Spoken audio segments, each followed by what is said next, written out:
my biggest criticism was that it wasn't adapted to American culture. Like there wasn't, sort of cultural adaptation of, oh, in American culture, you might be introduced by a friend. You would never meet the parents on a first date. Like that adds a layer of awkwardness that just kind of kills the ability to actually discover each other without that pressure. And especially like it's kind of like you force fit this, concept onto American culture, thinking that it's going to work. And to me, that's actually one of the big reasons it was a failure in terms of, actually having successful matches. And that to me was one of those things that I just felt like was a horrible oversight. I think the producers did a phenomenal job, to be honest. Like I think that they had, great intentions. They worked really hard. I think that they did something important. I think that what Smriti did was to start a conversation that we should have had 20 years ago. I'm Srini Rao, and this is the Unmistakable Creative Podcast, where you get a window into the stories and insights of the most innovative and creative minds who've started movements, built thriving businesses, written best-selling books, and created insanely interesting art. For more, check out our 500-episode archive at unmistakablecreative.com.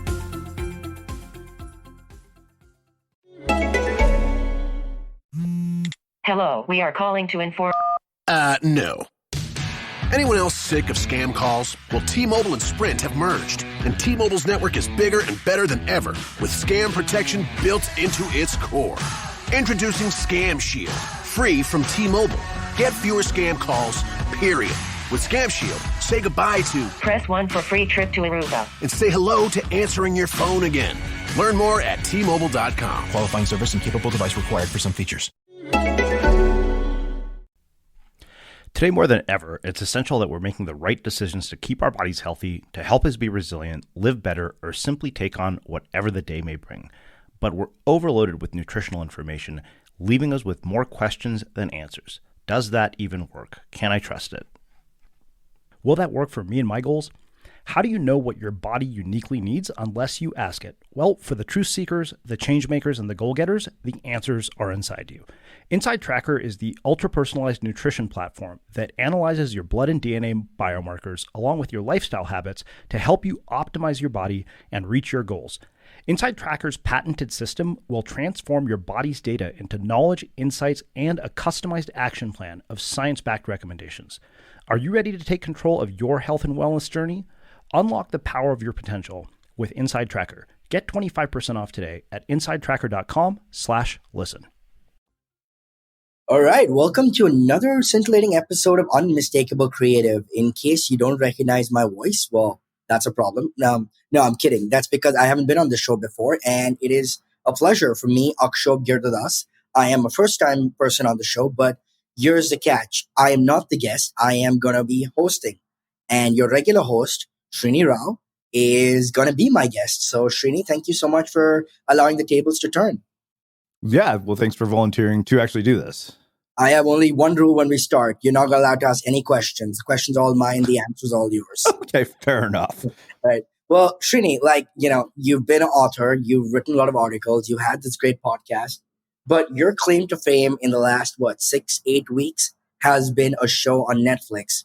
Talk us through that. It's got to be surreal.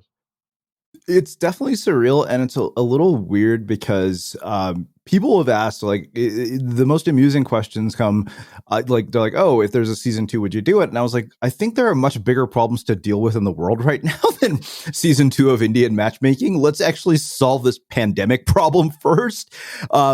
It's a really bizarre thing. And people are like, oh, if there was like an Indian type Bachelor thing, would you do it? And I actually said, no, I wouldn't, because the truth is this was sort of a freakish, out of nowhere, runaway success. Nobody expected that it would have this kind of impact. Like we figured a few Indian people will watch this and that'll be the end of it. Right.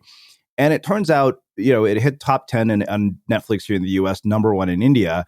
And so as a result, I think we've all kind of been put into this strange spotlight. Now, the thing that it's funny you call it claim to fame. And to me, I'd much rather hope my claim to fame is Unmistakable Creative in the books that I've written, that, being more of an opportunity to, talk about those things. So that's one thing, right? And the other thing that happens, and I know this from having been in the spotlight before to some degree, from writing books, from having been on the Glenn Beck show, is that any elevation in status that you get from something like this is by definition temporary.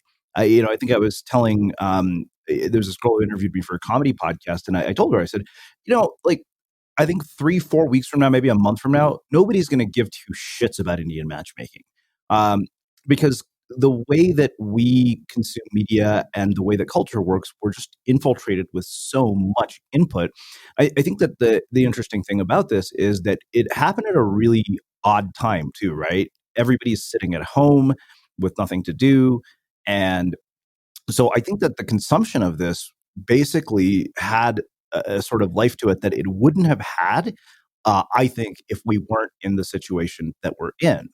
And so that part of it has been really strange. And it is really surreal, I think, for especially if you're somebody who has had a public presence already, but to like have it amplified on this level. But I tell you what my absolute favorite thing about this has been, it's been getting to reconnect with friends I haven't talked to in a really long time. Like I've had friends from college who've contacted me. I've done Zoom chats with them. I had a cousin I hadn't talked to since 1993. She and I did a video chat. And it was kind of funny because she was much older than me when I last saw her. And she's like, it's so hard for me to get the image of you as like a 5-year-old boy out of my head, because that's largely when she saw me, was when I was a kid. And I saw her last when I was in 9th grade. And, she's 50 and she's a 20-year-old son. I was like, holy shit, you have a 20-year-old son in college? Like, clearly we haven't talked for a long time. That has been the really, really neat thing. It is definitely surreal. Funny enough, I watched it the weekend it came out, and I've never seen it since. Like, I've never gone back and watched it. I think I was also probably by the end of the 3rd or 4th week, just kind of like, okay, I am so burned out on this. Like, I'm so ready to move on from this and get on with my life.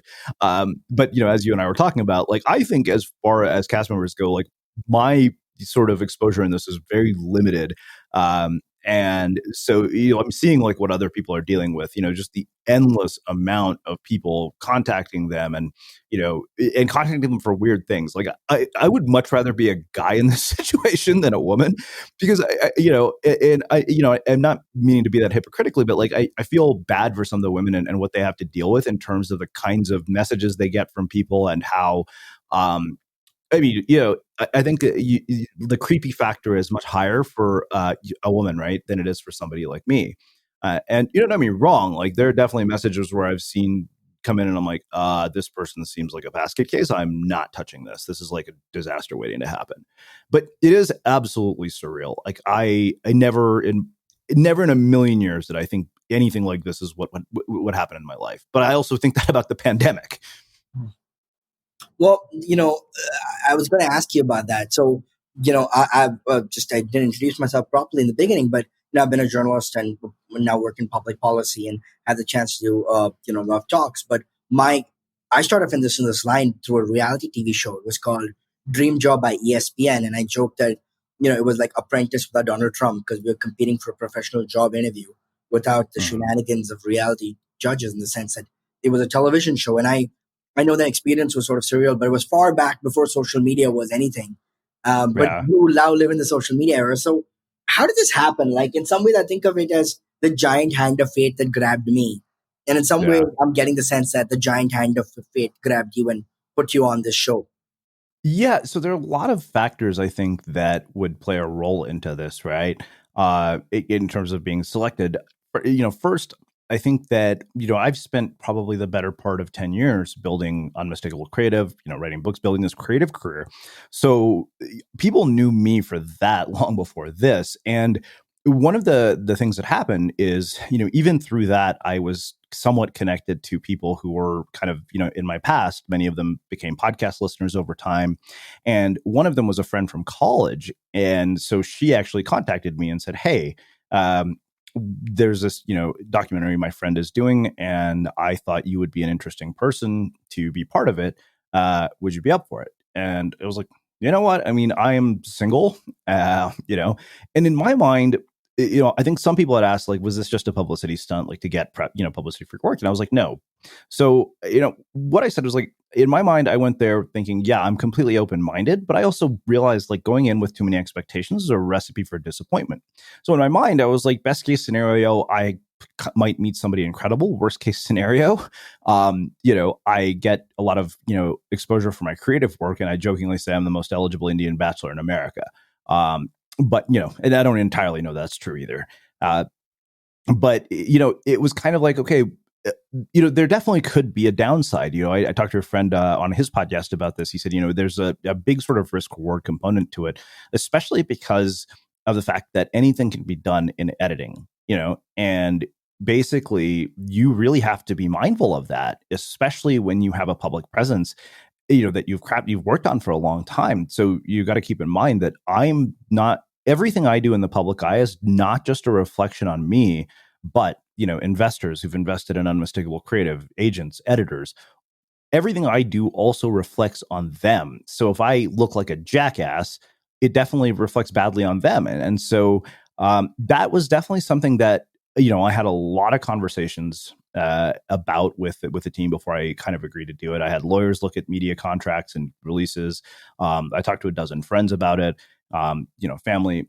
But in the end, it was, like you said, it was kind of like, fate sort of handed me this thing of, the thing is that I think part of what it was, and I remember, asking producers, like, why are you guys interested in me? And they're like, we got a lot of doctors and engineers. We need some like diversity.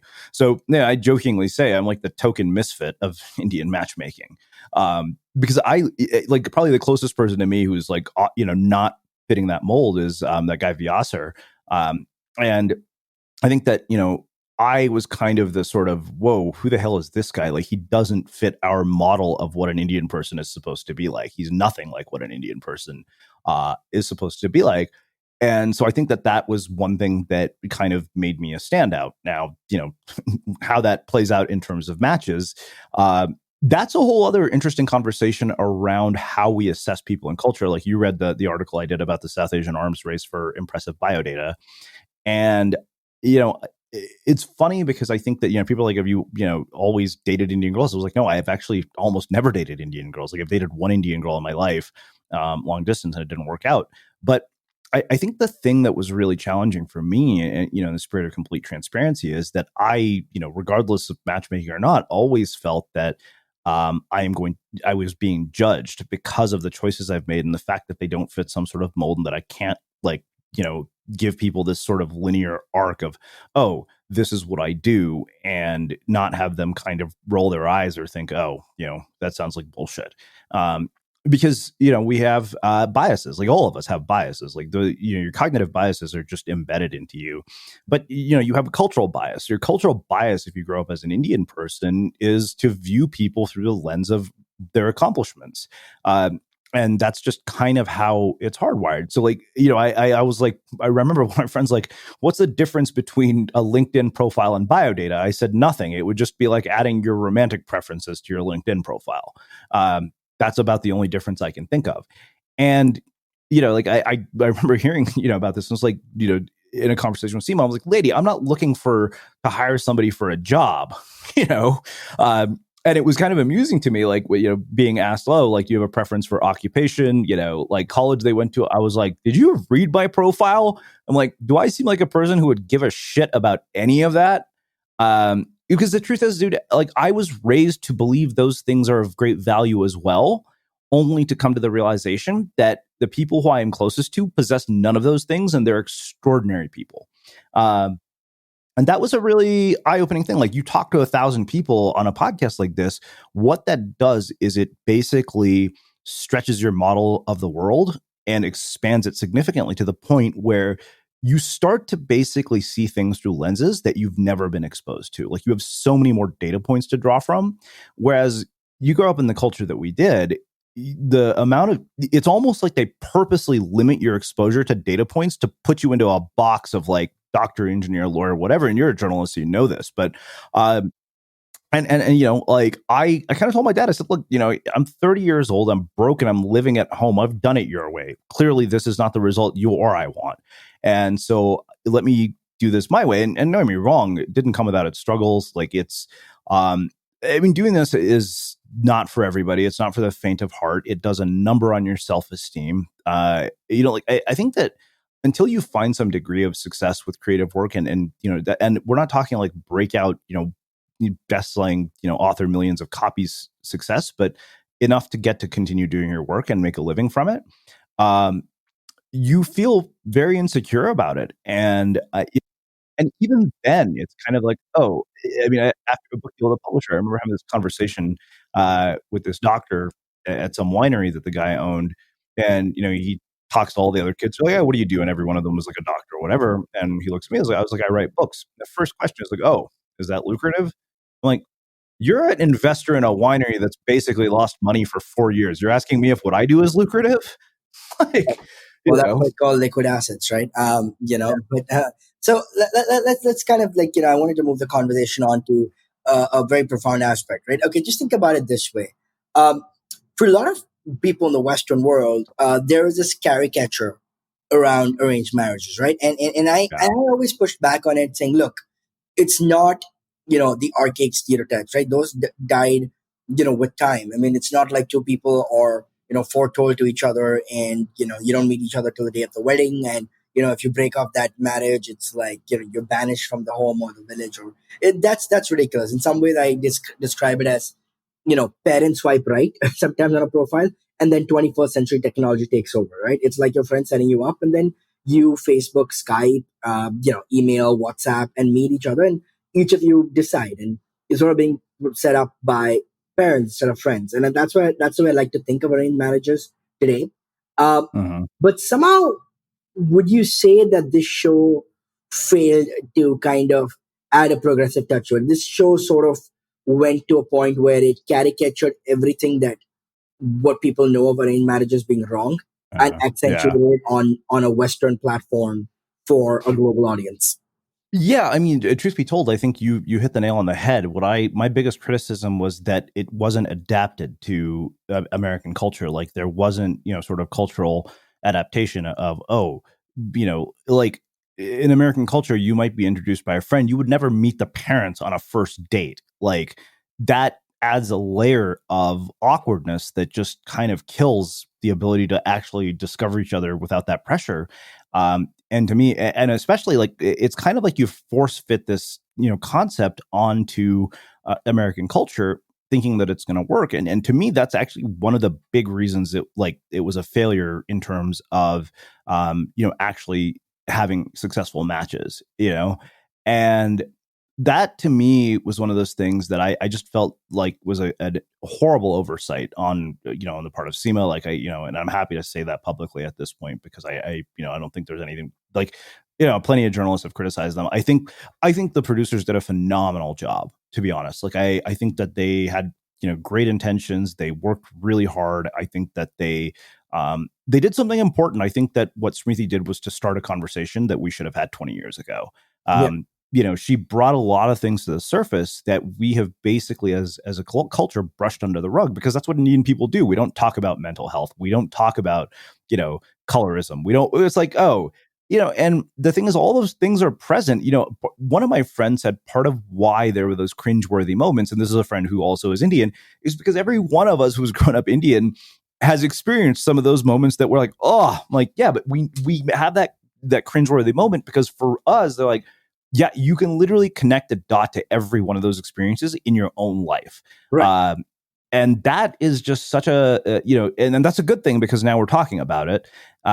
But as far as that goes, what you're talking about, yeah, I do think that they missed it. But I remember watching Love is Blind when it first came out, and yet Love is Blind isn't one of those things where you'll piss away 9 hours of your life and you literally can't stop. I remember, we watched the first episode and we went to lunch with my best friend and his wife, who are both very, very smart people, and they're like, oh, you guys have only watched the first episode, and they kind of fill us in, and we're like, God damn it, like now we have to go watch what happens.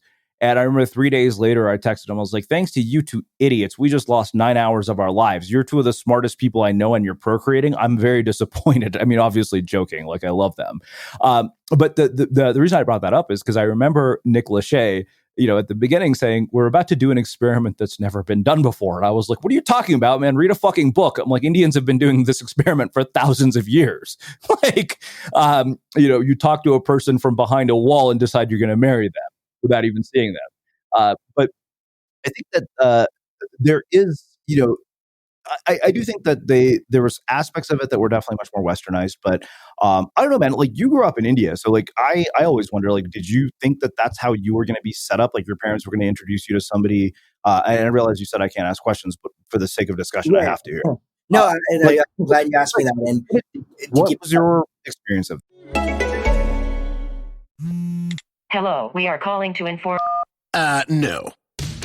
Anyone else sick of scam calls? Well, T-Mobile and Sprint have merged, and T-Mobile's network is bigger and better than ever, with scam protection built into its core. Introducing Scam Shield, free from T-Mobile. Get fewer scam calls, period. With Scam Shield, say goodbye to... Press 1 for free trip to Aruba. And say hello to answering your phone again. Learn more at T-Mobile.com. Qualifying service and capable device required for some features. With the Home Depot, decorating your home is now easier than ever before. Start by heading to homedepot.com, where you can shop for everything for every room. Browse thousands of furniture pieces and decorative accents to fit any style. Explore bedding and bath linens, kitchenware, and small appliances, all at the right prices. Whether you're going for a brand new look or a seasonal refresh, or simply a few finishing touches, the Home Depot has all of the pieces you need. And the best part? Shop today and you'll get free and flexible delivery with easy returns. Plus, for a limited time, you can save even more on the styles you love when you use the code UNMISTAKABLE10 at checkout. Find exactly what you're looking for and more at homedepot.com/decor. Valid on select items online only. Free delivery on select items $45 or more. Visit homedepot.com for more information. So COVID-19 has made all of our lives super complicated. It's changed so much from the way that we live to the way that we work. And there's so much information coming at us every day between news briefings and online articles. And if you have a family like mine full of doctors, even family Zoom chats. So figuring out what you're actually supposed to do in the workplace can be really overwhelming. Well, if you want to get safely back to work during COVID-19, there's an app for that. iAuditor by Safety Culture will help keep your coworkers and customers safe. It's a simple safety checklist and inspection app that anyone can learn within minutes. It allows you to do things like follow CDC guidelines, complete COVID-19 safety inspections, maintain an audit trail, and stay safe. There are hundreds of preloaded checklists available to download for free. iAuditor is the world's largest safety checklist app with more than 600 million checks completed per year. Visit safetyculture.com for your free checklist today. Again, visit safetyculture.com to download your free checklist today. Well, I'm still unmarried, so let's hope that at some point that'll change. I have no intention of being cast on season 2, though. Look, actually, this is what I wanted to kind of push back on, because I think the biggest notion, and you would have seen that, Srini, as well, when you got stereotyped as, people didn't know the difference between Tamil and Telugu, and I'm Tamilian, in the sense that India is not one country, right? It's plenty of countries. It's like, it's a mini Europe, right? The way France is different from Lithuania, and Liechtenstein is different from Scotland, and Ireland is different from Italy. Each state in India is different. And in each state, there's so many different communities and all. And eventually, I think it comes down to what kind of family you come from, right? And the more, if your family is progressive or not. And let's use the point. Case in point, Akshay's family or Pradyuman's family is, I'm sorry to say, some of the most archaic, redolent, stereotypical notions of what families are. And that comes with sort of a notion of like the Marwadi business family, in the sense that if you look at the way Akshay's mom spoke about it, saying, oh, I'm going to pick, one of these 3 girls, I'm going to choose.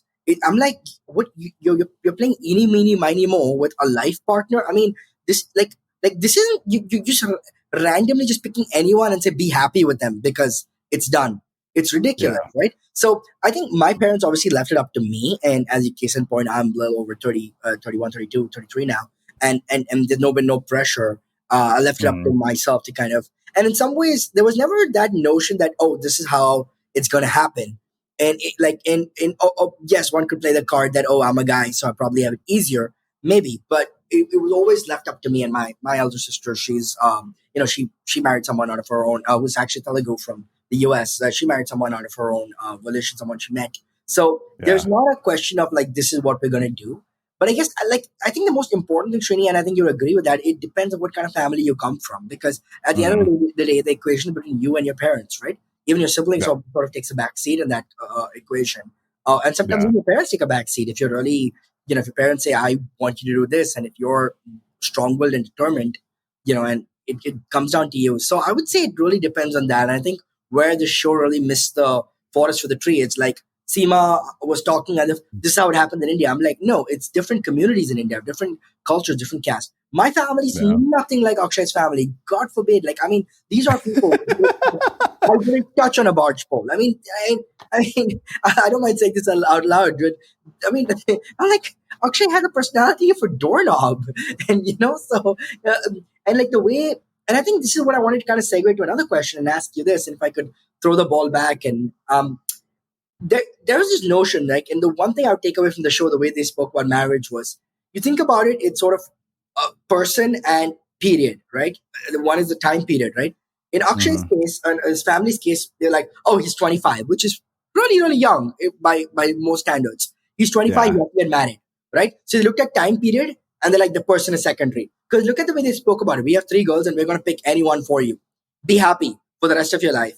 Procreate like bunnies and give us grandchildren. That's what sort of the notion was, right? Whereas Yeah. I think in the Western world, or how it's supposed to be, is you find the person and you kind of decide where you are with that person and what stage of life you're in. And then it's the process of marriage, right? Mhm. So I'd call it process and person. Here it was like, oh, he's 25, so process is getting married, and we find the person. So it's like square peg, round hole. Whereas Yeah. most other ways, it's like, okay, we find the person and then go through the process. Mhm. Yeah.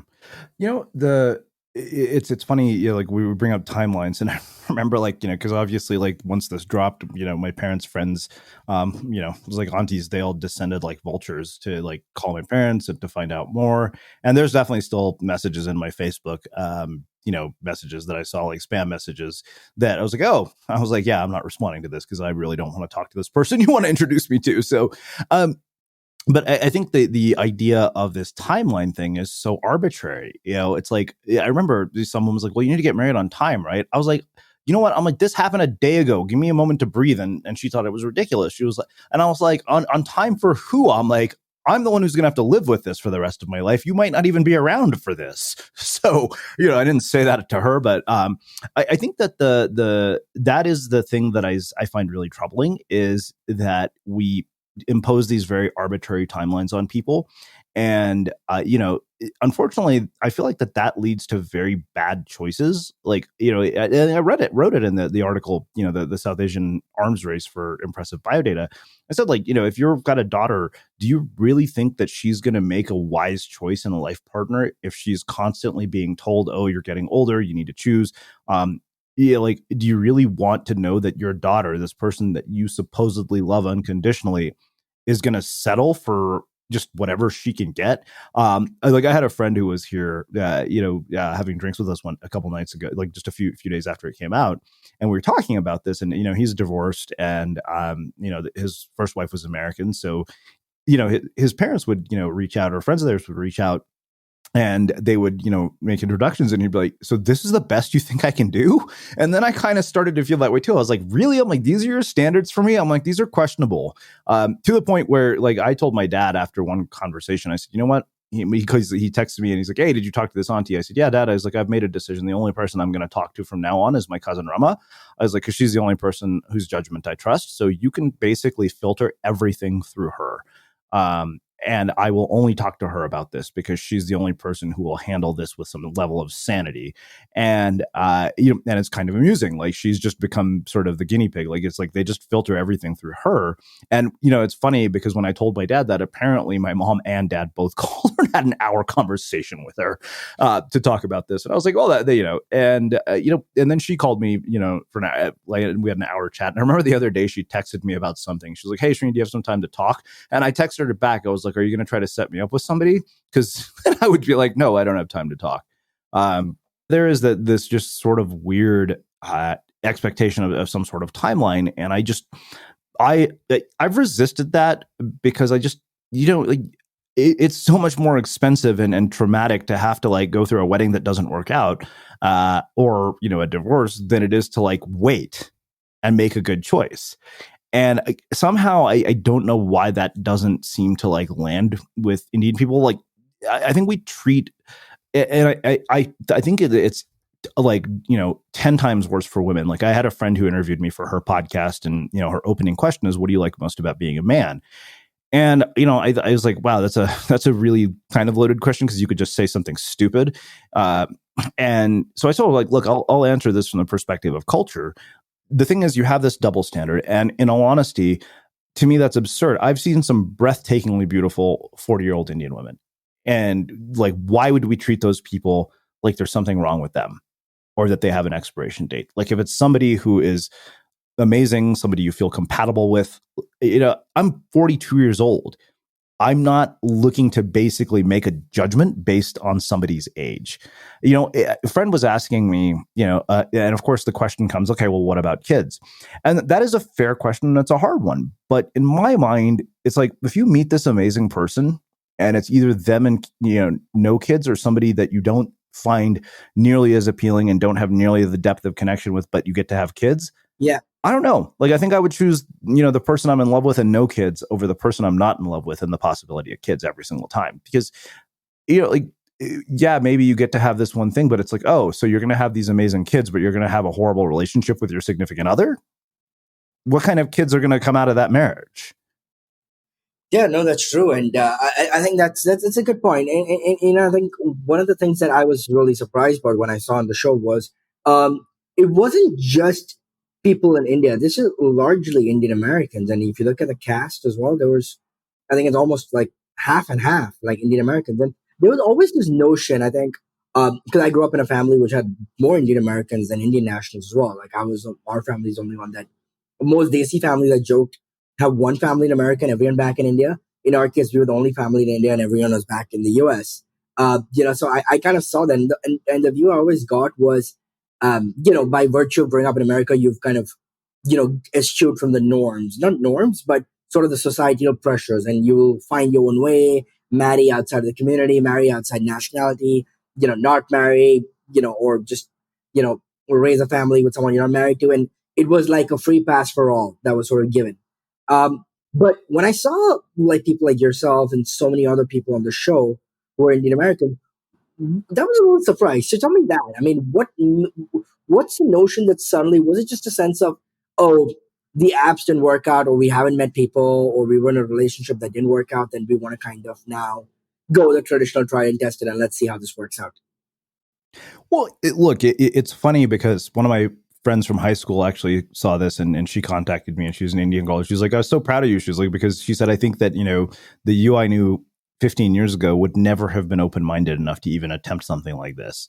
I think part of it was that, you know, like you kind of exhaust all your other options, and it's kind of like, okay, you know, again, being 42 years old, I'm not going to lie and say that, oh, you know, like, I don't want a life partner. I don't want to meet somebody. That was, you know, a pretty important thing to me. So, and it still is. So, you know, like, we'd exhausted other routes, and even my parents had said, okay, are you open? I mean, to the point where, you know, when I showed up at my sister's wedding without a date, like, I remember, you know, a couple of months before, I was in my therapist's office, like, literally in tears, saying, man, I've attended every single person's wedding without a date. Like, I'm going to attend my own sister's wedding without a date. Like, at this point, the only wedding I'm going to have a date to is my own, which even at this point seems likely. But, you know, but it didn't, what I kind of came to I came to sort of two realizations. One was that day was not about me at all. It was about my sister. But I also realized that I was like, wait a minute, like, this could be a fantastic opportunity if I play my cards right. And like, let me put these people to work and have them do my bidding. Like, they should fill my dating pipeline if they're so interested, which they all claim to be. So I literally opened my speech by saying, look, for all the aunties who are in the audience who want to know when I'm getting married, and I put a picture, I literally put a slide of my phone number on the screen and said, you can text profiles, pictures, and all other relevant information to this number. I'll be expecting a full report on your progress by the end of the week. Now let's get to why we're actually here. Because what I realized was that, one, that would help me avoid a lot of stupid conversations after it was all over. It was self-deprecating thing, right? You're like, here, I'm going to fire the opening shot at myself, so I'm going to spare you the trouble. Well, not only self-deprecating, I'm like, I was like, you know what? I'm going to call your bluff. I'm like, get to work. If you guys are so interested, then fine. Yeah, You have now, I'm giving you permission to get to work on my behalf. And, you know, it's like I always jokingly say, I'm like, these are the worst fucking unpaid employees in the world. They didn't do shit after that for months. You know, it was like, and I remember like one of my mom's friends came over to dinner and I was like, Vidya, you're fired. I was like, she's like, it's been a month. She's like, I actually wasn't there for the reception. I heard about it. I was like, all right, I'll give you 2 more weeks and no go. But I mean, and, you know, some of them are really sweet. But the other thing is, look, man, I also was like, I had a captive audience and I look good at a tux and I give good speeches. I was like, nobody here stands a chance against me. I'm a and the funny thing is I got a paid speaking gig out of it. So what, you know, it was, like you said, it was kind of like somewhat self-deprecating, somewhat opportunist, and also realizing that, you know what, like by reframing it, it could be this really positive thing. Yeah. But, you know, to the point of your original question, you know, I think it was about realizing that, okay, why am I closing off this option when something actually really amazing could come from it? Because I've had friends who have met through their parents introducing them, and they are beyond happy. And it was just like, oh, okay.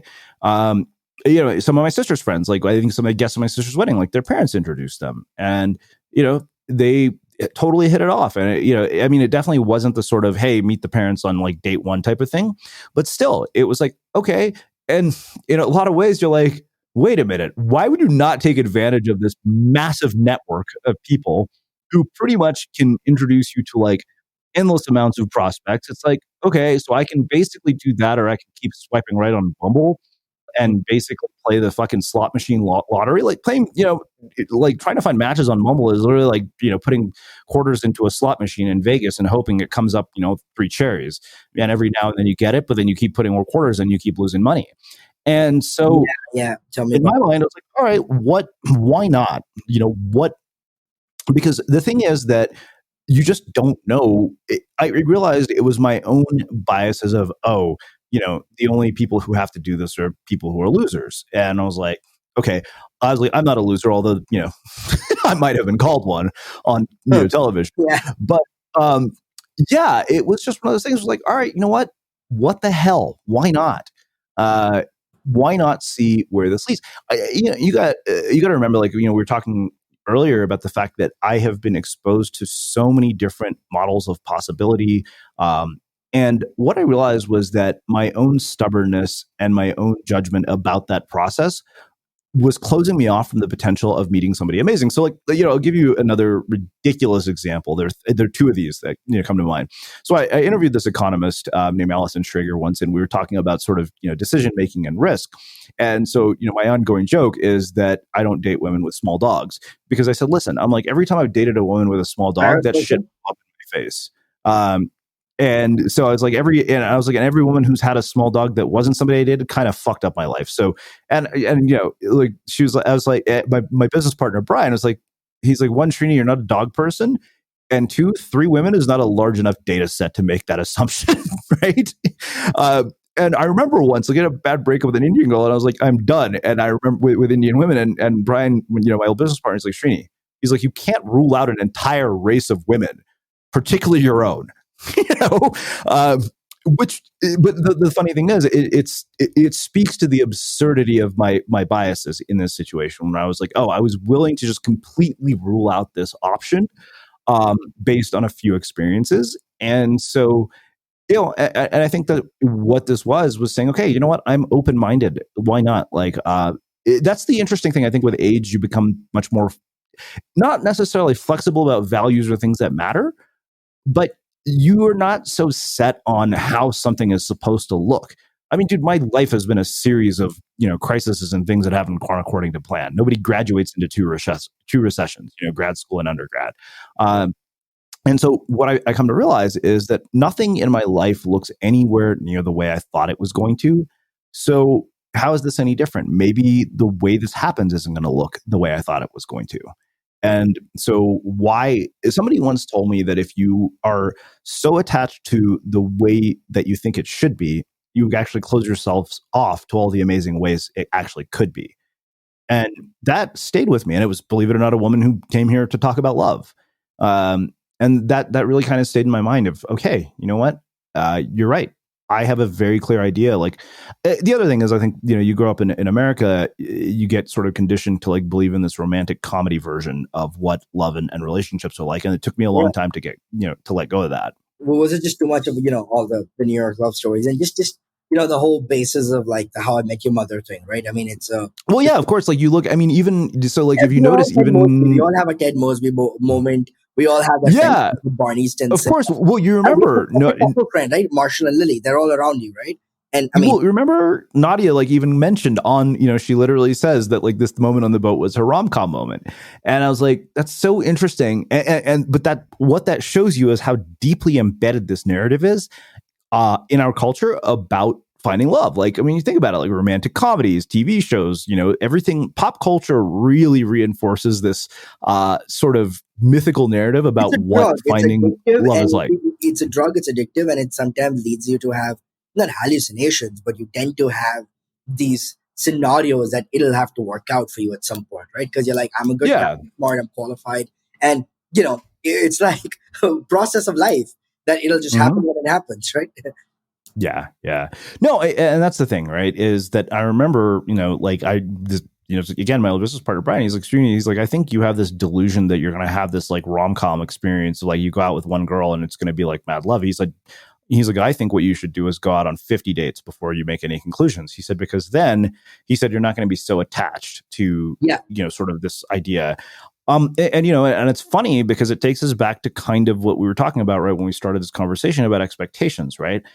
When you go into any situation with expectations, like you are by definition attached. And when that situation doesn't meet your expectations, and this isn't just true for dating, this is true for life in general, you're inevitably going to be disappointed.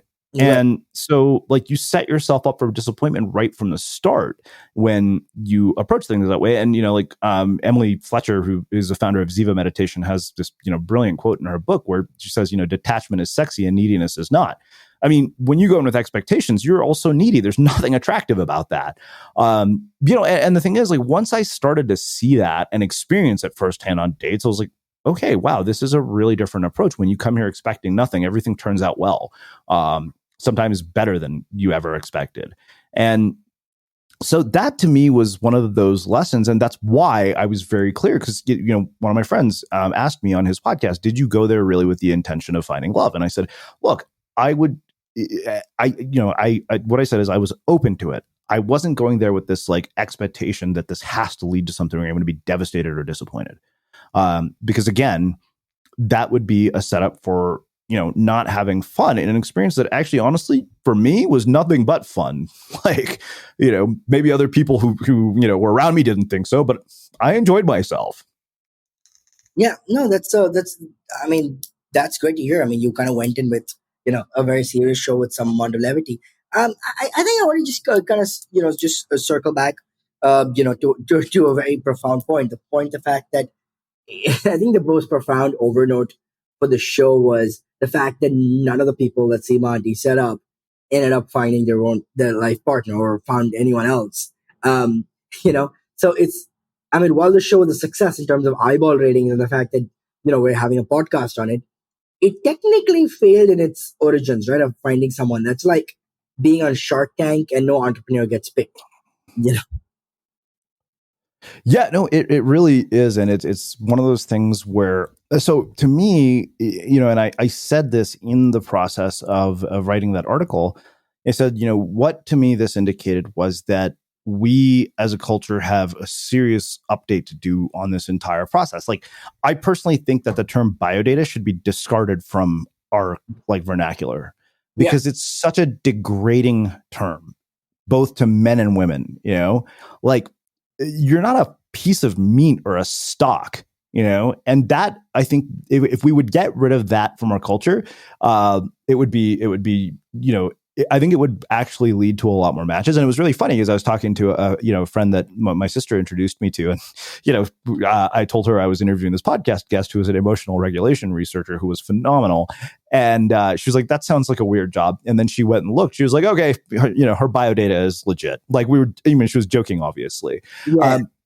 But I think that to me is really where the problem lies, because what is biodata? Biodata is basically that distinction of what David Brooks calls resume values, right? It's like, oh, what have you accomplished? What degrees do you have? How much money do you make? And the problem is that, yeah, those things might lead to some, semblance of stability and security, all of which are illusions. I mean, shit, nobody thought we're going to be in a fucking pandemic. And, look at our lives now. Who honestly can, say that anything is predictable? Yeah. And so that, I think, is one of the fatal flaws in that. But, and I said this before when this girl had interviewed me for our comedy podcast. I said, I think that part of what made Nadia such an endearing character was that when you saw the answers of what she was looking for when she answered Sima's questions, you notice that she never once brought up anything about a person's occupation. Like, literally none of the things that she mentioned were resume values. They were all character values. And I think that is what drew so many people to her because of that. Like I jokingly said, I was like, oh, she's a much more likable character than I am. But the thing is, there is really something. Other people on the show kind of just spoke more about superficially about what they wanted. Well, I think the is not everybody, but I think there was definitely a lot of that. It was like, oh, this person needs to make X amount of money or have some like level of status, and like I heard a journalist who on another podcast who brought me up. Somebody had sent me a link, and she brought up that Srini the loser moment, and she was like, yeah, it was like, oh, Srini's like earning capacity isn't as high. Like I was like, how the fuck do you know that? Like, you don't know me. And, pardon my French, but the reality is that, like, it's like, wait a minute, because I don't fit this mold, you're going to make an assessment that is probably wildly inaccurate. Yeah. Having done no digging, right, at all, simply based on your surface level read on, who I am because of what you see on paper. And that to me is why that is, I think, the number one reason why we have to get rid of this term altogether. Like, don't put the stupid, like, in fact, they should remove all of those things from biodata and basically say, okay, this is who you are as a person. Like, let's remove all the superficial things. I mean, obviously, like, you want physical attraction with a person, but I think that I want to know, what is my life going to be like with this person? I'm not going to be working with them at their job. So I don't, like, why am I going to base whether they should be my future life partner on, what their resume says? Like, that's insane. Can I kind of come back to the whole point of the fact that, when we spoke about this person over process, that is, people decide, oh, the process to get married, then we find the person. In that myopia, because, you're trying to find someone with very specific, has to be so and so tall, has to be so and so fair, has to be, so and so career, earning so much, that it's almost trying to manufacture an individual and not letting the person, like, how do you know if you're not gonna like a lawyer more than a doctor, or you're gonna like a doctor more than a lawyer? I mean, it's the person, right? And you end up liking the person irrespective of what the profession is. I mean, that's a big part, but that's not the only part. And I feel that sometimes there's a sense of myopia, and maybe it's the myopia of the previous generation, but you can't blame the previous generation anymore if the next generation carries it on. Case in point, one of the people that you were set up with didn't want to meet lawyers, even though she was a lawyer. So I just want to, that myopia sort of is something that kind of I find very jarring. Mm-hmm. Yeah, it is weird, right, that it's taken us this long. And the thing is that, here's the thing, a lot of this narrative was still prevalent even as late as when I was in college, even though I grew up in this country for the most part, that the narrative of, okay, like, you have this linear trajectory of, you go to, literally our trajectory was, you go to, undergrad, you get a decent job, you go to grad school, you get a better job, you get married, you have kids, you buy your house in the suburbs, and that's it. And then you hang around basically drinking chai, watching Bollywood movies and gossiping with your relatives. Like, that's how I describe the Indian life path. Because I've seen it unfold, right? But the thing is that now you have a world in which that's just, increasingly not true. And so I think part of what had to happen is that culture had to catch up, and society had to catch up by basically dismantling these structures that were once in place that basically make this narrative something that just is not sustainable anymore.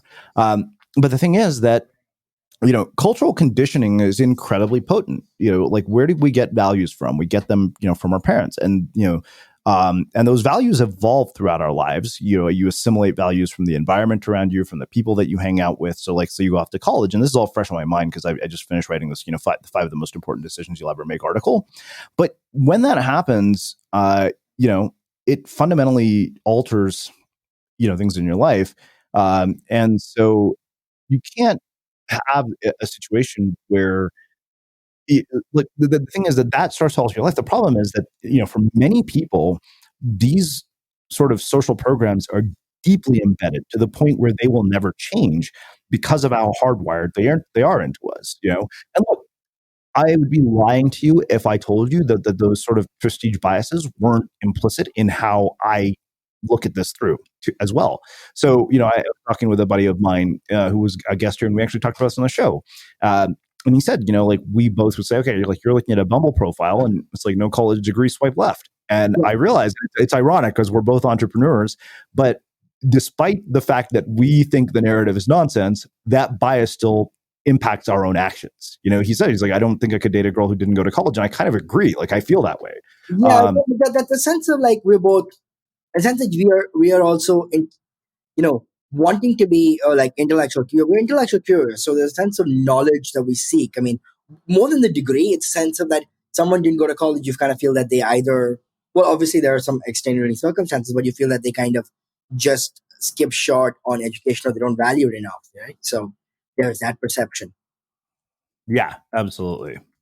It's again, the thing that is so crazy is that, again, it's how you're socialized has such a profound impact on the way that you think about anything. And we don't recognize what a profound impact that has. You and I, we're starting, talking, before we hit record about this sort of what you call a birth lottery, which I think is a really good place to kind of, come full circle and wrap things up. But like, there is, whether we like it or not, some semblance of a birth lottery. Like, you read, Malcolm Gladwell's Outliers, and you suddenly see, wait a minute, there are all these hidden advantages to people who get to accomplish some of what they did. I'd be lying to you if I told you I didn't have hidden advantages that are part of the life that I have. Growing up with Indian parents who instill rigid discipline in you is absolutely a hidden advantage that I don't think other people necessarily have. And you know what? I'm able to write every day, to show up and do something for 10 years because that played a role. All right. This podcast is another perfect example. Like, people are like, oh, teach a podcasting course. And I was like, I don't want to do that, partially because I don't think I could ever help somebody replicate this, because I had a lot of sort of outlier biases, or a lot of what I would call outlier advantages. Like, I started 10 years ago. Like, somehow I got a 10-year head start on what became a massive cultural trend. I had a mentor who was a guy on Twitter who was a guest who decided, for whatever reason, to basically take me on as a personal project and guide me through a transformation that ultimately led to getting to write books as a publisher. I mean, so many of these things are what we call sort of, it's the birth lottery, like you talked about, to be born to the parents that I was born to have the types of parents who say, we want you to get educated. We want you to be disciplined. We want you to go to the best damn school that you could possibly get into. It doesn't matter. Even, like, never mind the fact that it was all downhill from there in terms of my academic performance, but just to be in that position in the first place, there's so many advantages that you were given, and so much privilege that you're given to be able to, I mean, even you, right? Like, you get to go and, study journalism, in a country where pretty much, growing up in India, where, when our parents were growing up, their outcomes were pretty much binary. Oh, yeah. It was security or poverty, nothing in between. Yeah, like my dad would kind of always have this phrase, right? It was engineering, medicine, or you're dead loss, or join the government. Yeah. And he said he couldn't stand blood, so he picked engineering. And that's also a sense of evolution of time, right? I mean, our grandfather's generation, as we say in India, was roti, kapra, makan, food, clothing, shelter. The dad's generation was food, clothing, shelter, but bank account for kids, and plus education. Education was the only upward social mobility. That is, if you didn't come from a business family where you could bequeath the inheritances, or, you weren't in like government, or you weren't in Bollywood or something where you had family connections. Education was the only upward social mobility, right? It was the rat race. And hence it became very streamlined of, this is what you got to do. This is how you got to get marks. This is how you got to, everything was built up to the Indian dream was the American dream. And because for men too long, that's what it was. And, that's what it's been. I kind of have to come back to the show and ask you this. And, would you say that the show has, I mean, for you, I guess it's done a lot more, like more people get to know you, but you weren't obviously one of the main characters, right? You were sort of like came in as a side and then became, but what about how, and I know you've spoken to some of the other people on the show, but like, has it done, for some, I guess it's done well, but for some other people, they're probably under the scanner a little more because of the way they behaved or the practices they displayed or the way the parents behaved. I mean, how do you think that, I mean, yes, they're known now, but do you think it's going to help them going forward? This is a tough one. It's hard to say, like this goes back to sort of, public image, and yet, yeah, I mean, look, there's backlash for some of these people. I personally think there's a lot to be learned for everybody here. I think to me, what it speaks to, honestly, is the fact that like the level of empathy that we lose when we only see people through avatars is really, really unfortunate, because you look, as you pointed out, people said things that maybe probably led to outcomes for them. And like, I mean, anybody listening to this who's watched the show knows kind of what we're referencing, which I won't speak to specifically. But again, like my sort of thing I've said the entire time is like, whether you find people appalling or not, or whether you find their behavior appalling or not, and in some cases it absolutely was, at the end of the day, you kind of have to say, okay, like, what is empathy? Empathy is putting yourself in the shoes of that person. Now, your natural temptation, like, well, I would never behave like that. Yeah, probably that's true. But imagine, if particularly like for women listening to this, is like your daughter or your sister, somebody who's related to you, found themselves in a situation where they said something, and it was packaged and presented to the world in a way that will make them look bad. You really should think about the sort of empathy aspect there. Like, okay, what are we getting out of this? Like, this is why I've refused to put any fuel into this fire, because I'm like, what am I going to get out of attacking somebody? Like, anybody who's like, oh, this person sucks, you dodged a bullet. I didn't engage in that conversation. Anytime those new people showed up, I would say, well, thank you. And they would say something really nice about me. And so it's like, I literally would be like, that's really kind of you. I hope you check out the podcast. Because guess what? Like, I have nothing to gain from, fueling that fire. Like, what benefit is there to that? So I think that here's the thing. It's tough, man. The reality is that media has a very potent way of shaping perception. And, the example, and I wrote about this yesterday, actually, I did a whole tweet storm about this, which you might have seen, where, we don't, whether we like it or not, when you present yourself in a public forum, you are shaping perception. And some of that perception is completely out of your control. And some of it is wildly inaccurate because of the fact that what we do is humans make meaning. Like, I think that, and media basically creates this sort of idealized version of who a person is, or a non-idealized version of who a person is, based on the fact that they have said or done something. And the example I'll give you is Glenn Beck, right? I had no idea who Glenn Beck was in 2013. Never heard of him. I mean, I'm a surfer from Berkeley, so use your imagination. Like, I used to joke my dream media appearance was The Daily Show, and Glenn Beck is like literally the opposite of The Daily Show. And I hear about this guy Glenn Beck, and I'm like, oh, I should go look him up. And, it's like, oh, conservative, talk show radio host. And I was like, hey, I heard you mentioned your book on my book on your show. Just, I wanted to say thanks because the book sold 1,000 copies. You helped me accomplish a lifelong goal.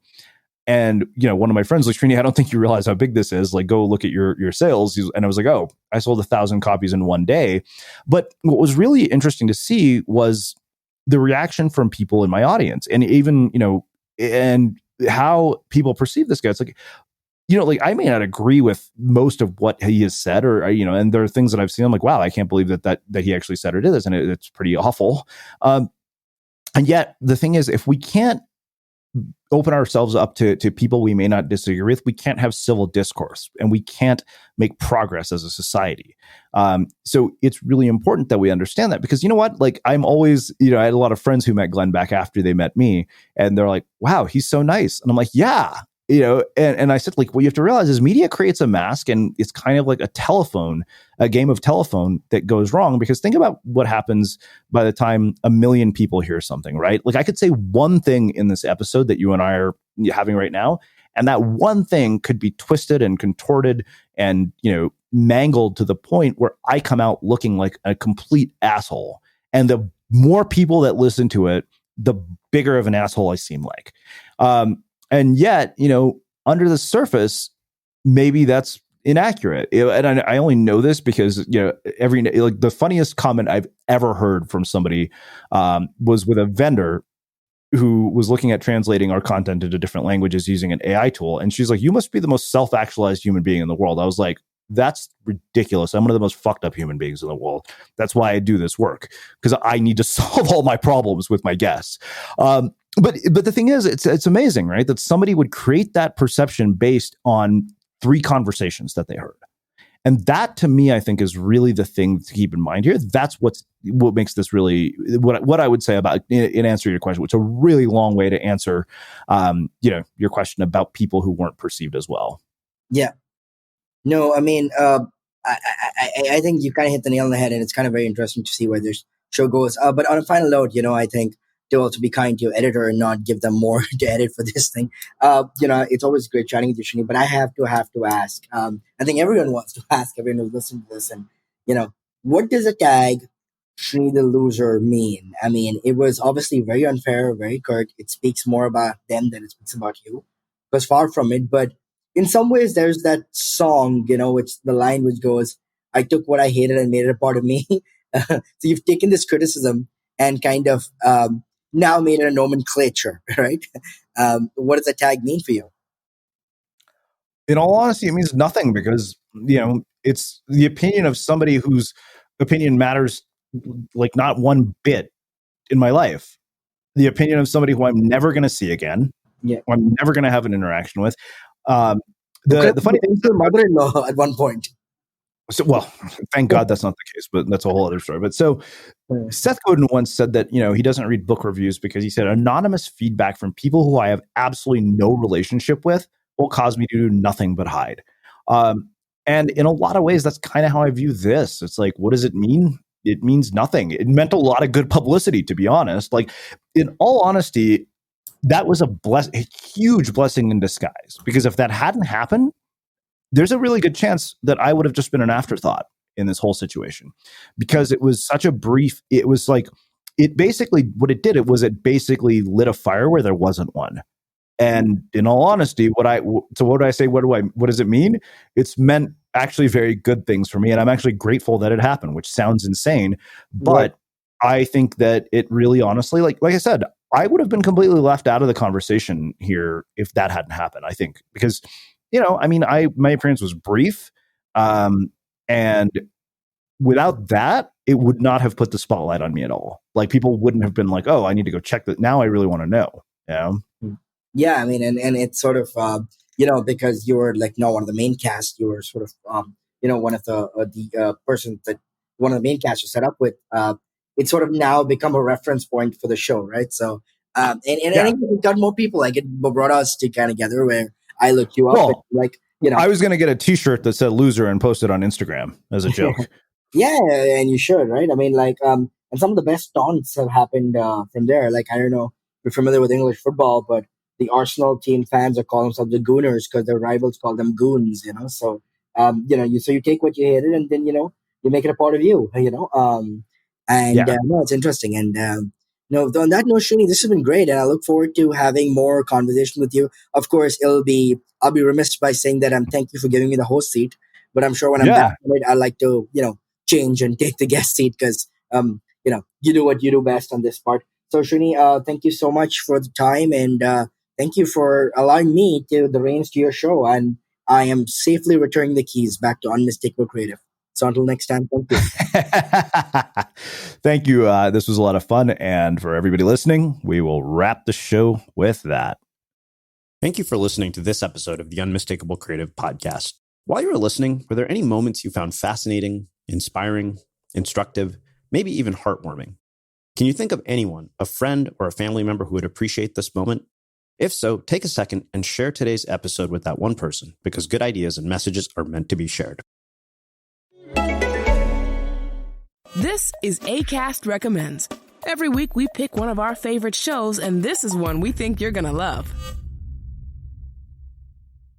An Arm and a Leg is a show about the cost of healthcare and how we can learn to survive it. In the middle of a pandemic, that is a skill we all need. Lesson number 1, be persistent. I just annoy the tar out of him. Our next instructor, Steve from HR.